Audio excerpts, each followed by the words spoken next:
Hi everybody, I'm Jeff Patterson from the Home Repair Tutor blog, and today my tutorial is about how to install SharkBite fittings. These fittings make simple plumbing tasks easy for anyone to do, and basically you need very few tools. You need a crescent wrench, a pipe cutting tool, file, measuring tape, marker, and some get up and go. So I'm going to jump right into the tutorial. The first thing that you want to do before you do any plumbing work is to shut off the water at the water main and drain all the water at the lowest point in the house, likely the wash tub. And then what you want to do is to determine the size of the pipe you're working with. So typically plumbing is cpvc or copper. Sometimes you have steel lines, but typically it's about ½ inch or 3/4 inch in diameter. And then you want to purchase the correct size and type of SharkBite fitting. In this case, I needed a ½ inch by ½ inch straight coupling and a ½ inch by 3/8 inch shutoff valve. By that I mean a ½ inch shutoff valve that goes onto the copper pipe and a 3/8 inch compression fitting that fits with the supply line, the steel braided supply line coming from the actual faucet. So as you can see in this picture, I have some old cpvc shutoff valves. They don't work because of how the vanity is placed, so I wanted to replace them. But fortunately, in my case, this is a picture of the basement, which is directly below the actual sink, and I could access the cpvc lines. So I could cut them and replace them with copper. So again, I went to Home Depot and I bought a ½ inch by ½ inch straight coupling SharkBite fitting. And that's going to help me replace that cpvc shutoff valve with a new one. And in this case, I'm also going to use a SharkBite shutoff valve, so I'll show you how to install that as well. So in this photo, I wanted to see how far down I needed to cut the cpvc pipe in order to put the fitting on the old existing cpvc and also the new copper. So I wanted to determine the placement and where I need to cut the actual pipe in this picture. So again, I made some marks on the cpvc here to indicate where I wanted to cut it. In particular, the mark that I'm looking at is this one here. I wanted to cut the cpvc there, so it'll give me enough room to slide the new SharkBite fitting down onto it, and enough room for that copper pipe to come down through the floor and meet up with the coupling.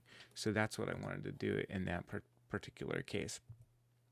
So you can see here's one of the tools that I was using. It's simply a brass craft pipe cutting tool, and it's a very small one for tight spaces. And in this case, I definitely needed it because I didn't have a lot of space to operate in. They cost a few dollars, and you can buy them pretty much at any hardware store.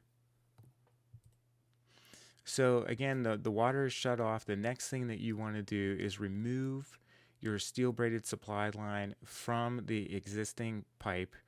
I recommend using steel braided supply lines because that's what I believe all plumbers pretty much use them now. They're durable, they last a very long time, and they're unlikely to leak if used properly. So here I removed the cpvc pipe. Pretty simple to do with the pipe cutting tool. And you'll notice that in the background, I do have a little container here where I let the supply line drain into, because you might get a little bit of residual water draining from that pipe. So it's good to have a nice container.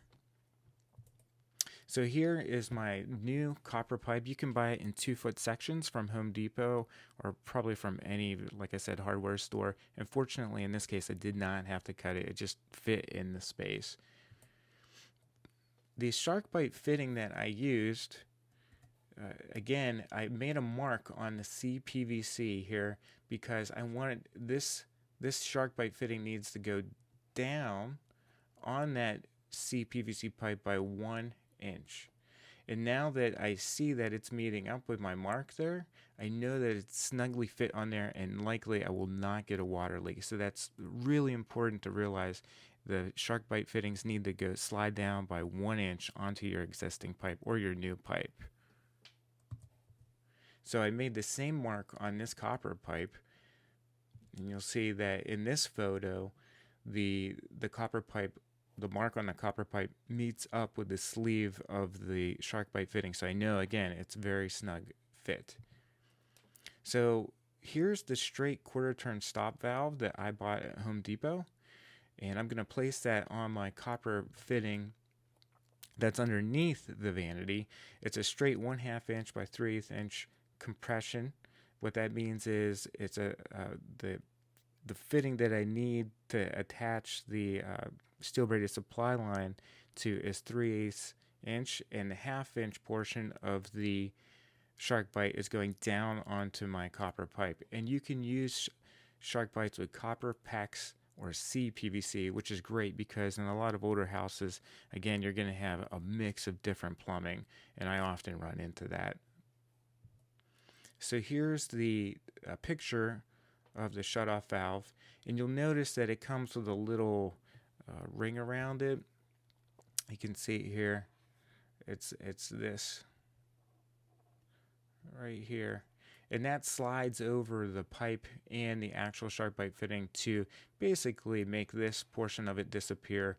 It's just for aesthetic purposes, and you don't really need to use it, but it's nice to kind of hide the stuff that doesn't look pretty. So again, I made my mark on my pipe. You can see here my mark is down 1 inch from the top, and that way I know that when I put my SharkBite fitting onto it, it's going to be on there snug, which in this case it is. It's meeting right up with that blue mark. You'll notice that in this photo, the actual shutoff valve is turned to the right by 1/4 turn, and that means it's in the off position. And I do that because I want to test my SharkBite fittings and make sure they're not leaking from right here. You don't want water leaking from here. Or at the coupling. I want to make sure that the water is not leaking at the coupling too, and that's why I want to make sure the water stops at this point. So here's that sleeve. Again, you can put it on the actual copper pipe before or after you install the actual SharkBite shutoff valve.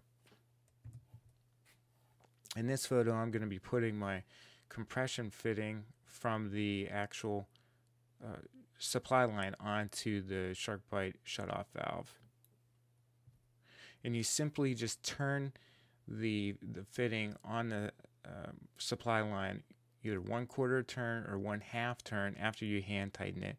It's very important that you don't over tighten this fitting or it may not work properly.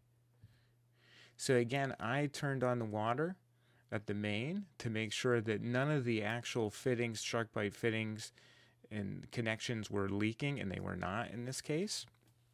So that's good. The next thing that I do is turn the shutoff valve into the on position to make sure I don't have any leaks at the compression fitting. And if I do, if you do, you just simply turn it slightly with that crescent wrench until that leak disappears.